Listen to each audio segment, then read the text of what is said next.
Have you ever looked around and noticed that some people, as they get older, seem to shrink into themselves? They pull away from the people they love.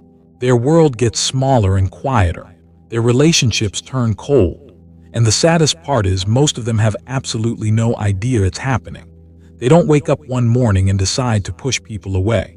It happens slowly, quietly, almost invisibly. One small habit at a time. One dismissive comment at a time. One missed opportunity for connection at a time. And before they know it, they find themselves sitting alone in a house full of memories, wondering where everyone went. But here's what I want you to understand from the very beginning of this video. This is not a video meant to shame anyone. This is not a video to make you feel bad about getting older. Growing old is a privilege. It truly is. Not everyone gets the chance. But growing old well, growing old with joy, with connection, with purpose, that takes awareness. That takes honesty. And sometimes it takes someone being willing to say the things out loud that no one else wants to say. That's exactly what we're going to do today. We're going to talk about 12 habits, 12 patterns of behavior that slowly and silently creep into the lives of aging people and begin to cost them everything that matters. Their relationships, their health, their happiness, their sense of self. And we're going to talk about them through the story of a woman named Julie. Julie is 71 years old, a retired librarian, someone who spent her entire career surrounded by knowledge and people, and yet in her retirement found herself more lost and more alone than she had ever been in her life. Her story is real. Her struggles are real. And if you pay close attention, you might just see a little bit of yourself or someone you love in her journey. So stay with me until the very end, because number 7 on this list is the one that surprises people the most. It's the one that hides in plain sight. It's the one that most people don't catch until it has already cost them something they can never get back. And I promise you, by the time this video is over, you're going to walk away with not just awareness, but real, practical tools to make a change, starting today. If you're new here, welcome. Hit that subscribe button and turn on the notification bell so you never miss a video. And if this topic speaks to you, if it makes you think of someone, share it with them. Sometimes the most loving thing you can do for a person is to share something that might just open their eyes. Now let's begin. Number 1. Becoming too negative or too critical. Julie never thought of herself as a negative person. In her working years, she was warm. She was curious. She was the kind of librarian who remembered every regular patron by name, who always had a book recommendation ready, who made people feel seen and welcomed the moment they walked through the door. Negativity wasn't part of her identity. She was proud of that. But somewhere in the years after she retired, something began to shift.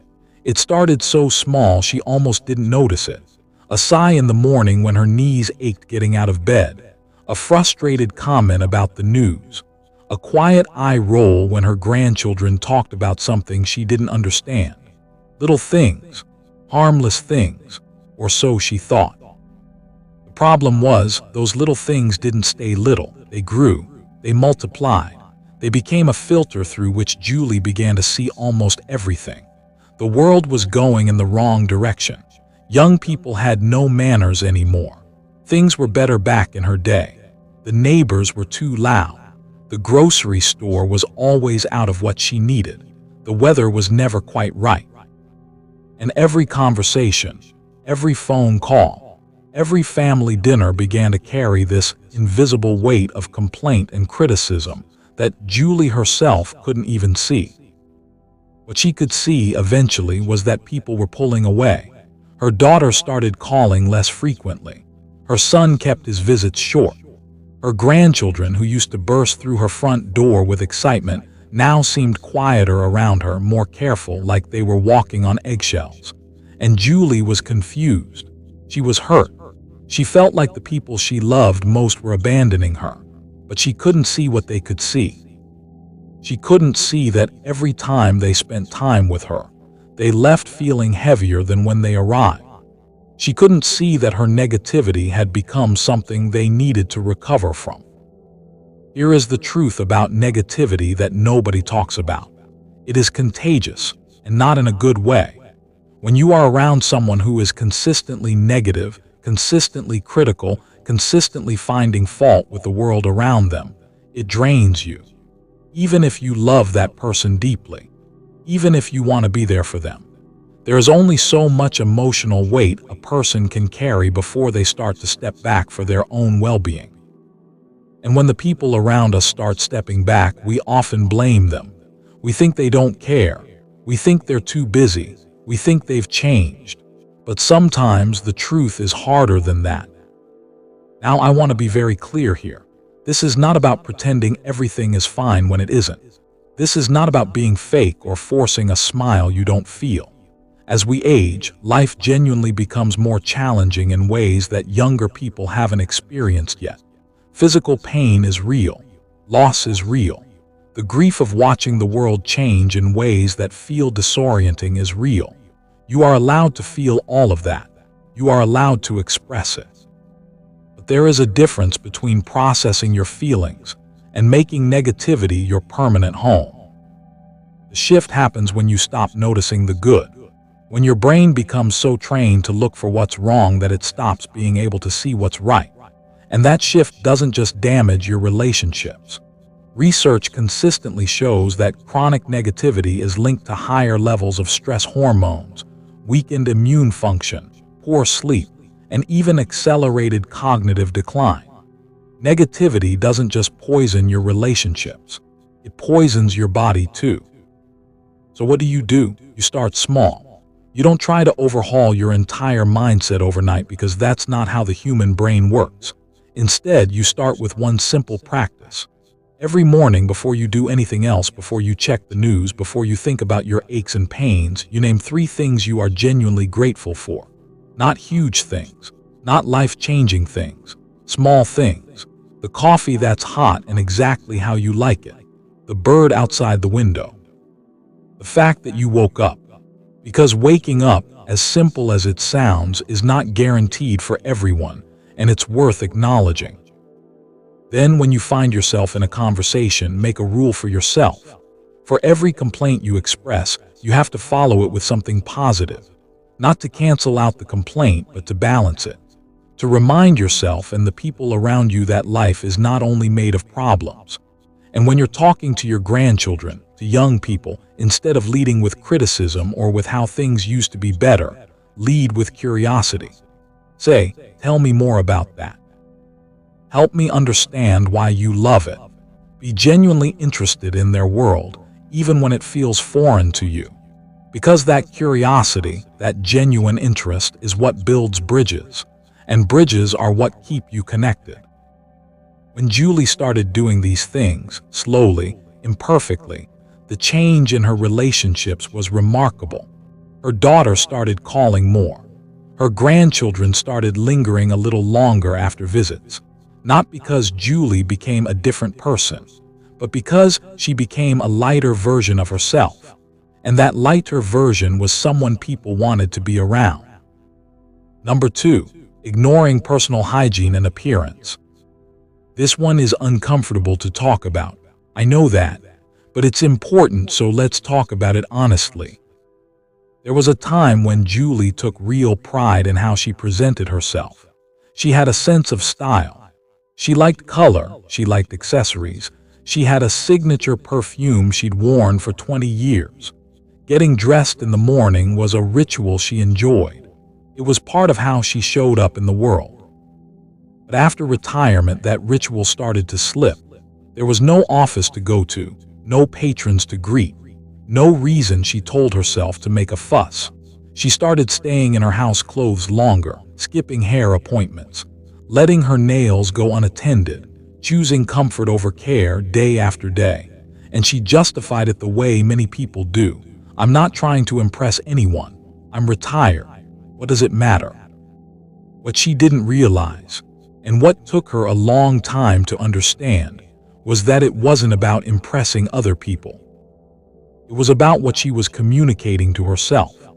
Every morning when we get dressed, when we take care of our appearance, we are sending ourselves a message.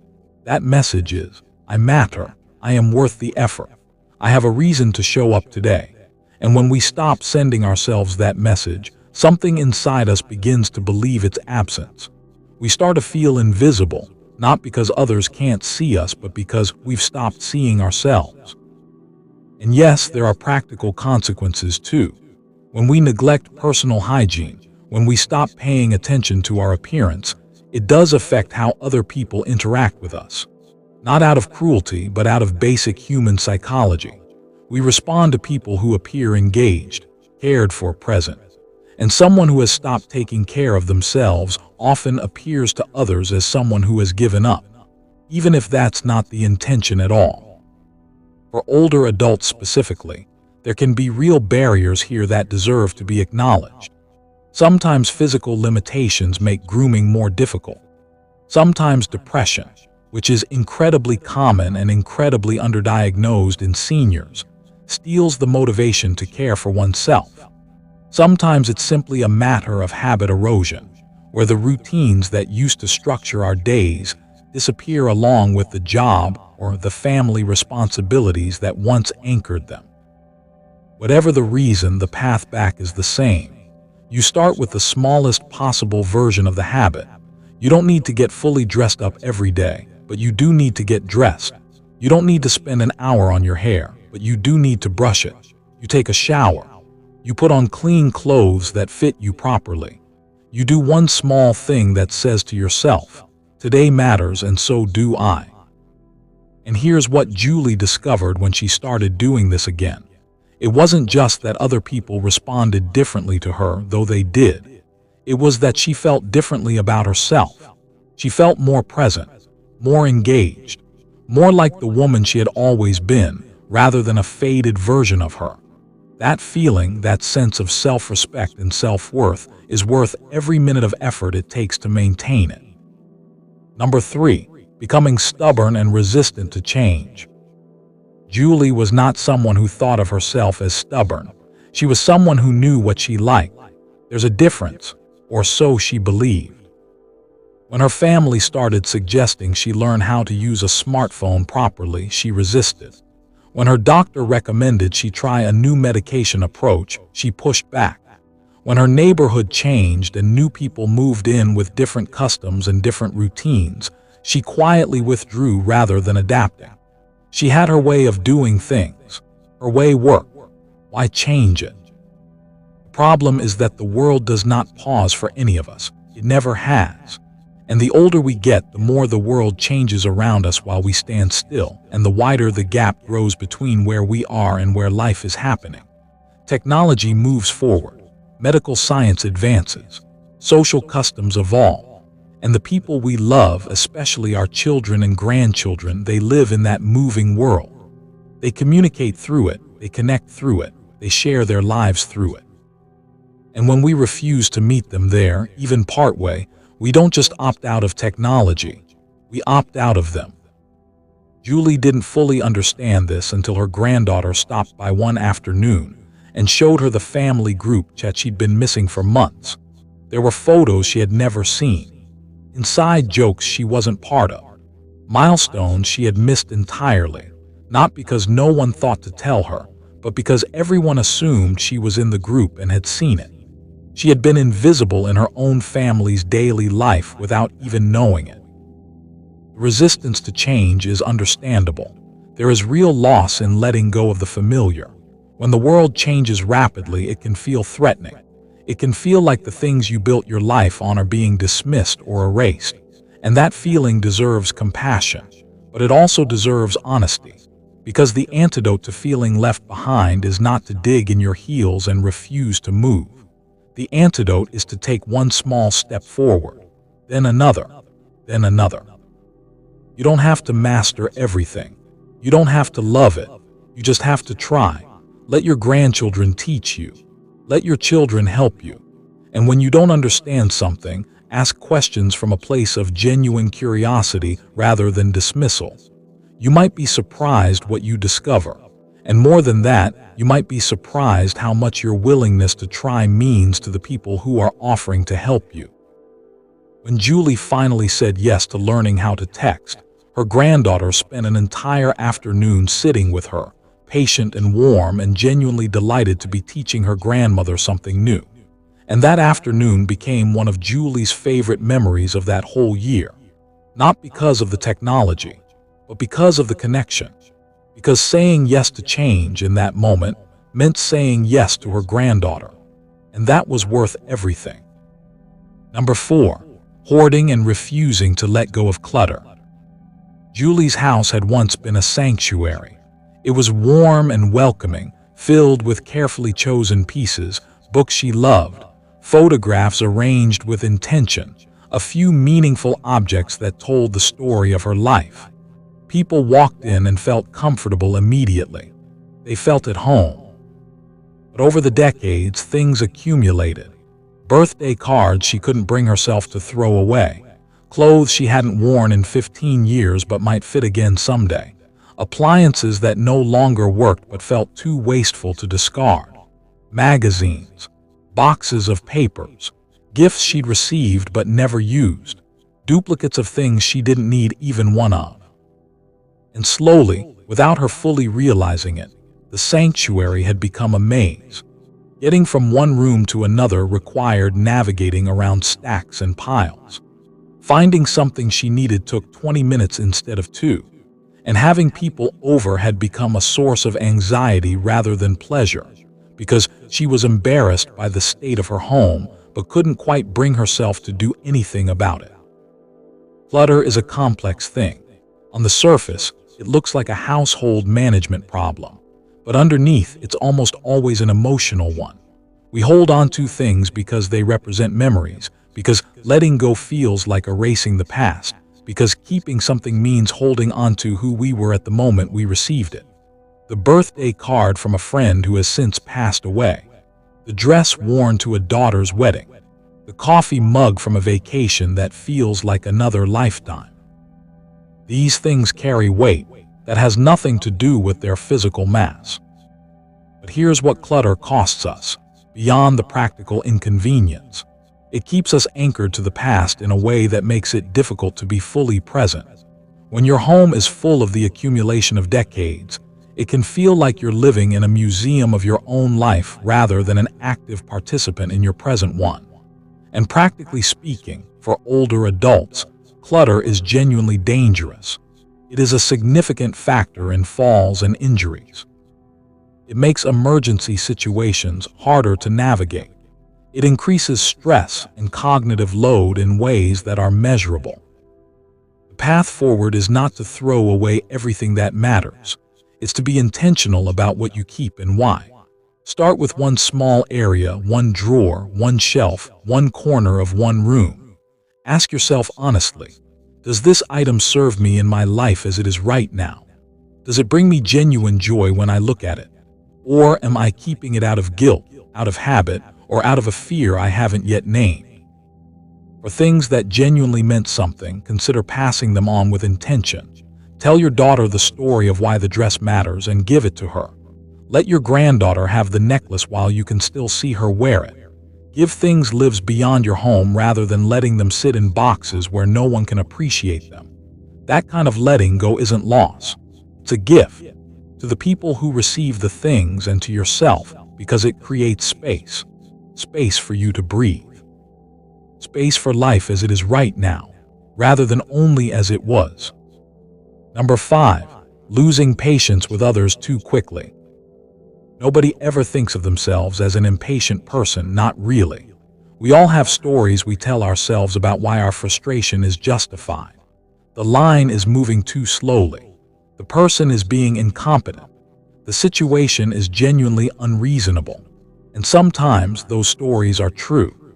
But as we age, and especially as we deal with more physical discomfort, more loss, more of the grinding daily friction that comes with a changing body and a changing world, the threshold for frustration can get lower and lower without us ever noticing it happening. Julie noticed it one afternoon at a pharmacy. She had been waiting for her prescription for what felt like forever. The young woman behind the counter was moving at what Julie considered an inexcusably slow pace, stopping to help someone else, answering the phone, clearly overwhelmed. And Julie, who had been standing with a sore back and tired feet for 20 minutes, heard herself say something sharp, something she immediately regretted. The young woman looked stricken. And Julie, watching that reaction, felt something in herself go quiet with shame. That was the moment she had to ask herself an honest question. When had she become someone who spoke to people that way? When had her discomfort become more important than another person's dignity? The thing about impatience is that it has a ripple effect that extends far beyond the moment. When we snap at a cashier, we don't just affect that cashier. We affect everyone around us who witnessed it. We affect our own nervous system, which is now flooded with stress hormones that will linger long after we've left the store. And we chip away, one small incident at a time, at the kind of person we want to be. There's also something specific happening physiologically as we age that's worth understanding. Chronic pain, poor sleep, nutritional deficiencies, and certain medications can all affect emotional regulation. They can make it genuinely harder to maintain patience. This isn't an excuse, but it is an explanation. And understanding it is the first step toward doing something about it. The practice, when you feel frustration rising, is to pause before you respond. Just a breath, just a moment of asking yourself, is this person trying to make my life harder, or are they doing their best in a situation I may not fully understand? Most of the time, the honest answer is the latter. And from that perspective, patience becomes not just a virtue but an act of fairness. When Julie apologized to that young pharmacist on her next visit, the woman's face opened up in a way that Julie found deeply moving. She said, "Thank you, that means a lot. People don't usually come back and say that."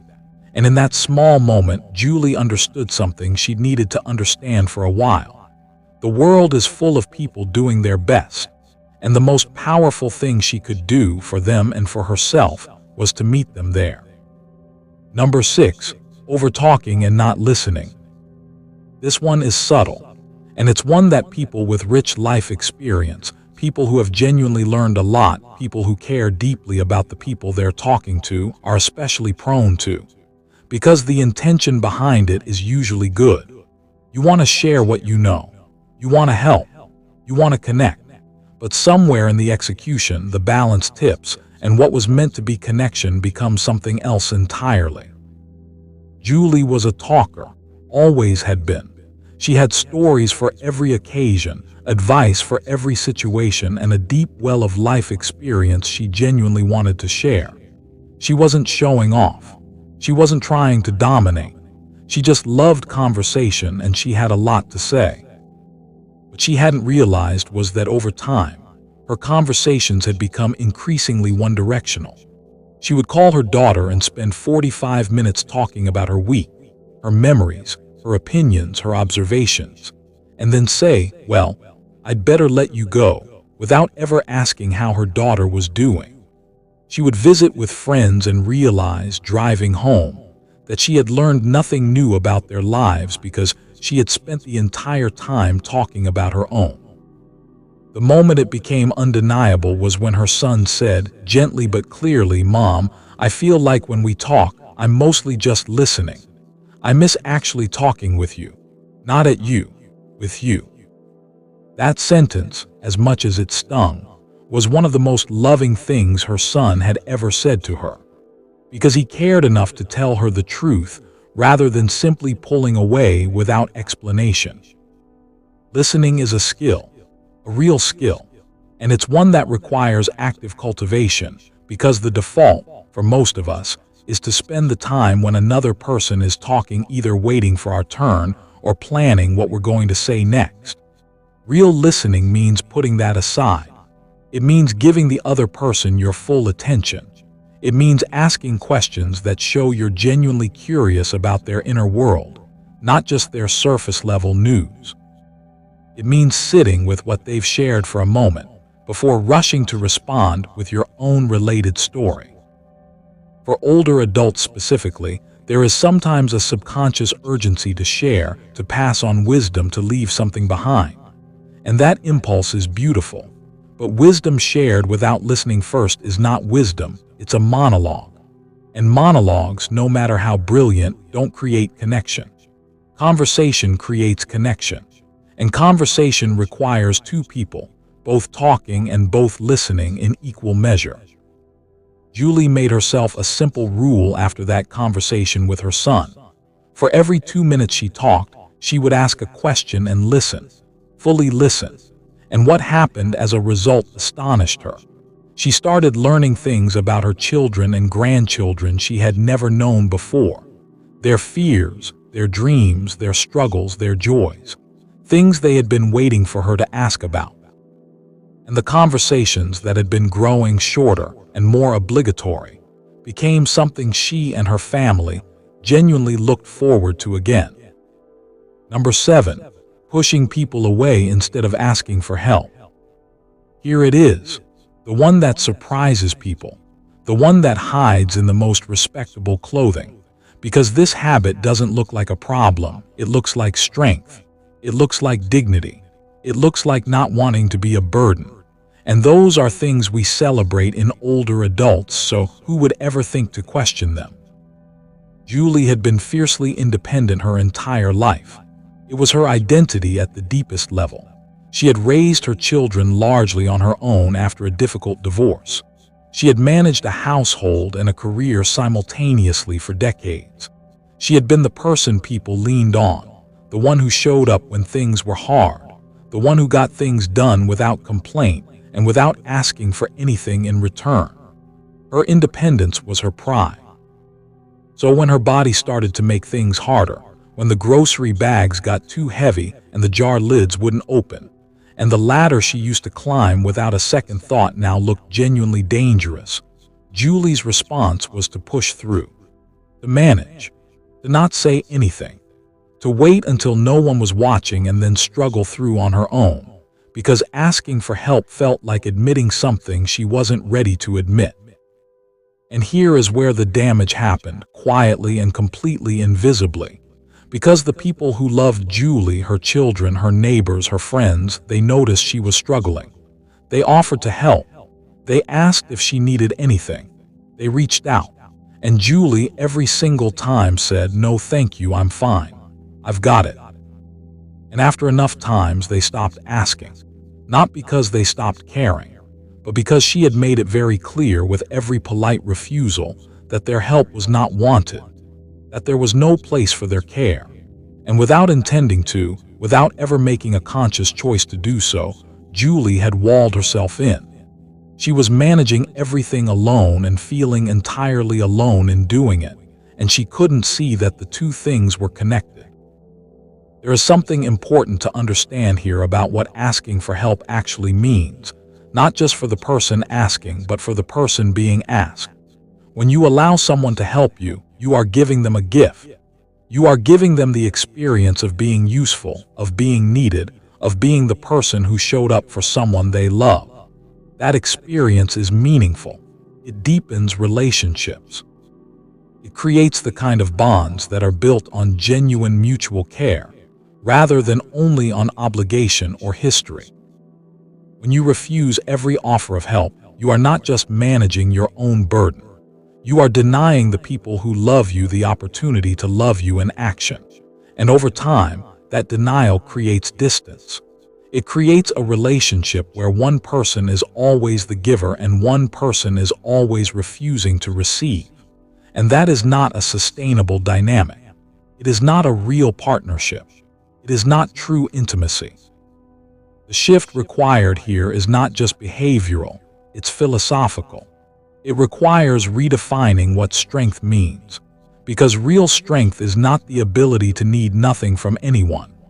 Real strength is the courage to be vulnerable, to say I need some help with this, to let someone carry part of the weight, and to trust that doing so will not diminish you. In fact, it will do the opposite. It will bring you closer to the people you love and create exactly the kind of connection you've been quietly aching for. Julie finally understood this when her daughter came over one afternoon and found her on the kitchen floor, having fallen while trying to reach something from a high shelf. She wasn't seriously hurt, but she was shaken. And more than shaken, she was embarrassed. Her daughter held her for a long time without saying anything. And then she said, "Mom, I need you to let me help you. Not for your sake, for mine. Because I love you and I cannot stand the thought of you doing this alone." That was the turning point. That was the moment Julie understood that asking for help was not a sign that she had failed. It was an invitation for love. Number 8, being too frugal to enjoy life. There is a generation of people, and you probably know some of them, who lived through periods of real financial hardship, who learned from hard experience that you save what you have because you never know what tomorrow will bring. That generation learned discipline and restraint, and the value of a dollar in ways that younger people often haven't. And those lessons are genuinely valuable. Sometimes, those lessons calcify into something that goes beyond wisdom, into something more like deprivation. A fear of spending, even when spending would bring real joy and connection. A guilt around enjoyment that makes it impossible to fully relax into the good moments life is still offering. Julie had a comfortable savings account. She was not in financial difficulty, and yet she spent years saying no to things that would have brought her real pleasure. A weekend trip with her best friend declined because of the cost. A cooking class she had always wanted to take, put off indefinitely because it seemed indulgent.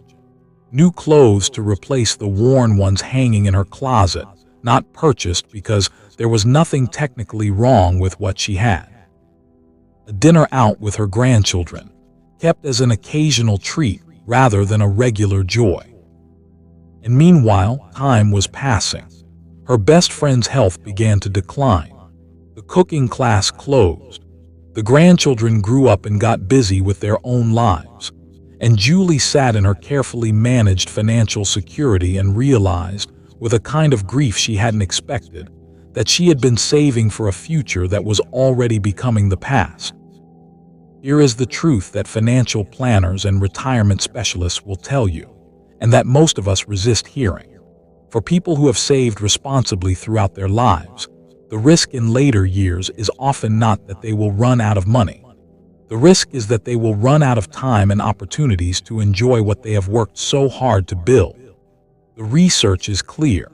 People in their final years almost universally say they wish they had spent more on experiences and less time worrying about money.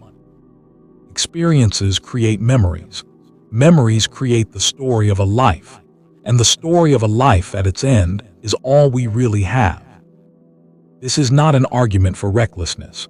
This is an argument for balance, for giving yourself permission to say yes sometimes, for creating what some financial advisors call a joy fund, a dedicated amount set aside specifically for the purpose of enjoyment.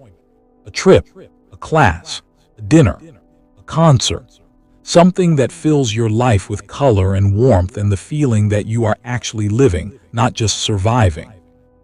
When Julie finally booked that weekend trip with her friend, she spent the entire drive there waiting to feel guilty about the expense. But instead, what she felt was alive. She felt the sun on her face and heard her friend laugh in the passenger seat and tasted good food in a town she'd never visited. And she thought, why did I wait so long? Why did I let so many years of this pass me by? Don't let the years pass you by.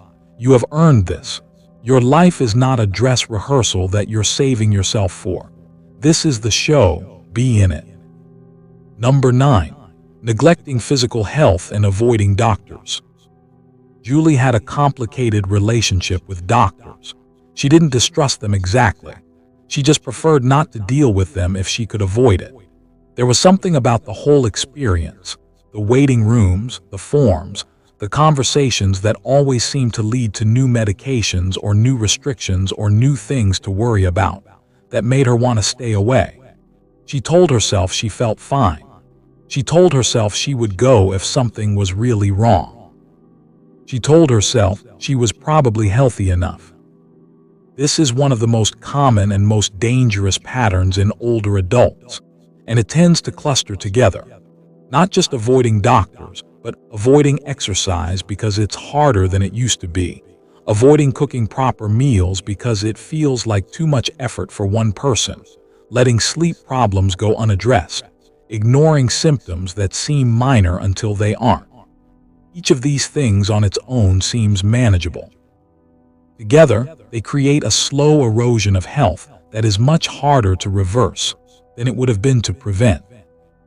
What makes this particularly challenging is that many of the symptoms of declining health in older adults can mimic the symptoms of depression or grief, or simply aging. Fatigue, low motivation, difficulty concentrating, reduced enjoyment of activities that used to bring pleasure. And because they can look so similar, people often assume they are just experiencing normal aging, when in fact there is something very treatable happening that a doctor could help with. The relationship between physical health and emotional health is also far stronger than most people realize. Regular physical movement, even gentle movement, even a 30-minute daily walk, is one of the most powerful interventions available for mood, cognitive function, sleep quality, and longevity. Nutrition has a profound effect on brain function and emotional regulation. Sleep, which many older adults struggle with, is foundational to literally everything else. These are not luxury concerns. They are the infrastructure on which everything else in life is built. Julie finally went to her doctor after avoiding it for 3 years. She went because her daughter made the appointment and drove her there and sat with her in the waiting room. And what she discovered was both unsettling and relieving. There were things going on that could be addressed. A vitamin deficiency that had been contributing to her fatigue and her low mood. A blood pressure situation that needed management.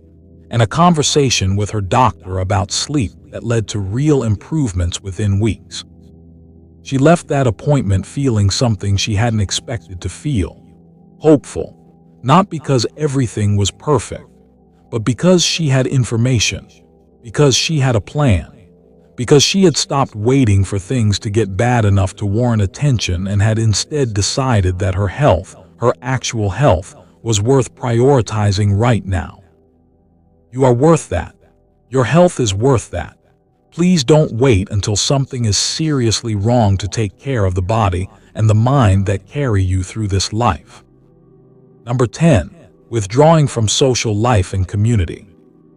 After Julie retired, her social life changed dramatically. The colleagues she had spent decades with dispersed. The daily rhythm of interaction that had structured her life was gone, and filling that void, she discovered, was much harder than she had anticipated. In the beginning, she told herself she was simply enjoying the quiet. She'd earned some solitude. She had spent her whole career surrounded by people and noise and demands, and being alone felt restful. And it was at first, but restful became routine, and routine became isolation. And isolation, slowly and relentlessly, began to work on her in ways she didn't fully recognize until much later. The research on social isolation in older adults is among the most compelling and most alarming in all of public health. Chronic loneliness is associated with health outcomes comparable to smoking 15 cigarettes a day. It is linked to significantly elevated risks of heart disease, stroke, dementia, and early death. It impairs immune function, disrupts sleep, accelerates cognitive decline. Loneliness is not just an emotional experience. It is a physical one with physical consequences. And yet we live in a culture that often frames the desire for solitude and independence in older adults as something admirable, something to be respected rather than gently questioned. And while solitude has genuine value, and there is nothing wrong with enjoying your own company, there is a meaningful difference between chosen solitude that coexists with rich social connection and isolation that happens by default, because reaching out has started to feel too hard. The barriers to social engagement for older adults are real. Mobility challenges, the loss of friends and peers to illness and death, transportation issues, the intimidation of new social environments, the feeling sometimes that there is no one out there who would understand what you are going through. All of these are real. None of them are insurmountable. Community exists in many forms: a book club, a senior center, a volunteer position at a library or a school or a food bank, a class at a community college, a faith community, an online group centered around a hobby or interest. The format matters less than the consistency. What research shows is that it's the regularity of contact, the sense that there are people who expect to see you and notice when you're not there, that provides the protective benefit. When Julie started volunteering at the local elementary school, reading to children twice a week, something happened to her that she struggled to put into words. She felt needed. She felt like she had a place in the world beyond her four walls. She felt, for the first time in years, like her presence made a difference to someone else's day. And that feeling, as simple as it sounds, was profoundly healing. You have something to offer. The world needs it. Go find the place where you can give it. Number 11. Living in the past and resisting the present. Julie spent a lot of time in her memories. This is not on its own a problem. Memory is one of life's great gifts. The ability to relive joy, to reconnect with people and places and moments that shaped us, is something precious and irreplaceable. Nostalgia, in reasonable doses, is actually good for us. It increases feelings of social connection and self-continuity and meaningfulness. But there is a version of living in the past that is less like visiting a beloved place and more like being trapped in one, where the present is always disappointing compared to how things used to be, where every current experience is filtered through comparison to a better time, where the energy and attention that could be invested in building something new is instead entirely consumed by mourning what has been lost. Julie caught herself doing this in a conversation with her granddaughter. Her granddaughter, who was 23 and freshly in love and excited about her future, was telling Julie about her life. And Julie listened. And then she heard herself say, "You know, when I was your age, things were so much simpler. People actually took time for each other. It wasn't like today." And she watched something flicker out in her granddaughter's eyes, a small dimming like a light being turned down, because what her granddaughter heard underneath the words was, "Your life is less than mine was. Your time is inferior to my time. I'm not really interested in your present. I'm still living in my past." The present moment is where life is happening, not in memory and not in anticipation. Right now, the conversation you're having, the meal you're eating, the person sitting across from you, the sky outside the window. This is it. This is the thing. And every moment spent entirely in the past is a moment spent not here, where the people you love are trying to reach you. This doesn't mean forgetting the past. It means holding it alongside the present rather than above it. It means bringing the wisdom of your experience into conversations rather than using it to dismiss or diminish what's happening now. It means being curious about this life, as it is, in this moment, with these people in this world, even when that world has changed in ways that still sometimes take your breath away. Julie made a practice of catching herself when she started to compare the present unfavorably to the past and redirecting her attention to what was in front of her. It wasn't always easy, but it gave her her granddaughter back, and that was more than worth it. Number 12, giving up on purpose and meaning. This is the last one on our list, and in many ways it is the deepest, because purpose is not just a nice thing to have. It is, according to an enormous body of research, one of the most powerful predictors of health and longevity and well-being that exists. People who have a strong sense of purpose, who feel that their life matters, that what they do affects others, that they are needed in some way by the world, live longer, healthier, happier lives by measurable margins. And one of the most significant risk factors for the loss of purpose is retirement.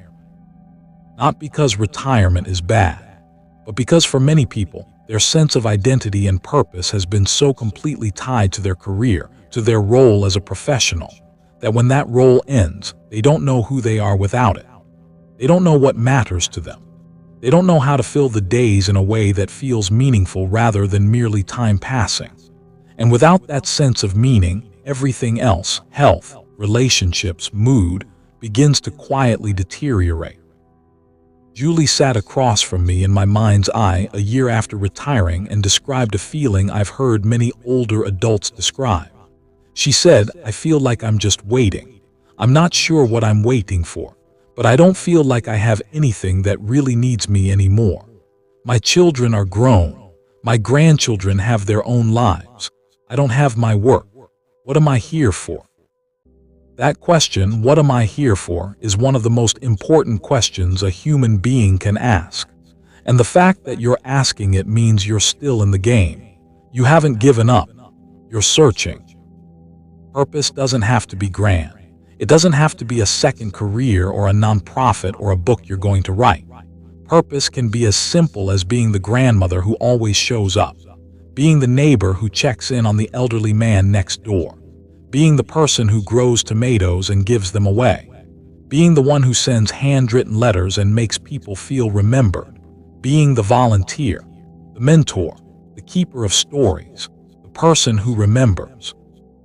What matters is that it feels real to you, that it connects you to something beyond yourself, that at the end of the day, you can point to something and say, "Because of what I did today, something in the world is a little better than it was this morning."